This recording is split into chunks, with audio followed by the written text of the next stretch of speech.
Good morning mga kalahi, panibagong araw, panibagong vlog na naman tayo. Dito ako sa bahay, hindi na biyahe ng tricycle, puding. Araw ng Lunes, puding ang aking tricycle. Umangit na naman ang panahon, naging maulan na naman. Kahapon maganda, mainit, maliwalas, at saka nung isang araw maganda rin ang panahon. So makulimlim na naman at patak na naman ang ulan. Parati na namang malakas na naman ang ulan. Lagi na lang naulan na naman mga kalahi. So yan o, makulimlim, madilim na naman ang kalangitan. Hindi na naman makabiyahe, bukas pa. Bahay ko ay hindi ko pa nagagawa, butas-butas pa rin ang gubong.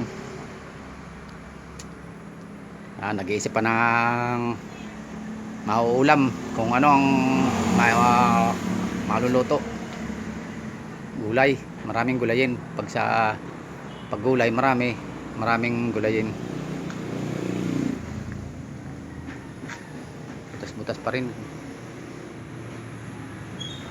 Yan mga kalahi, ang buhay tricycle driver ay pahinga tayo ngayon. Bukas pa tayo babiyahe. Naghahanap ako ng papaya mga kalahi, at dadalhin ko to sa San Vicente, doon magugulay. Makakahingi ng papaya kung saan mayroong papaya. Dito ako sa sa labas.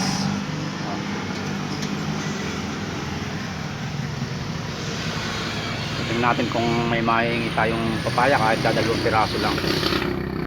Nakakuha na ako ng papaya. Yan o, 4 na piraso. Dadalhin ko sa San Vicente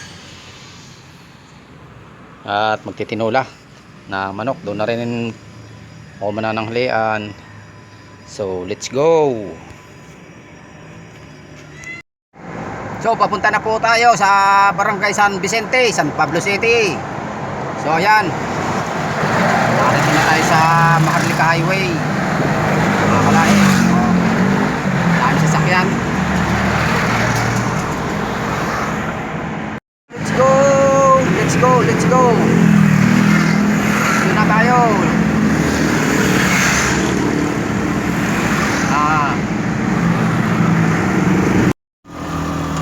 Try natin bypass. Daming mga tracking na mga papaligos ng oras, namamahinga. Yan, itong bypass road ng San Pablo mga kalahi. Hindi ako makapag-video doon sa highway. Kaya dami sasakyan ang dala ko ay tricycle. Isang kamay lang hawak ko. Dito naman mga kalahi.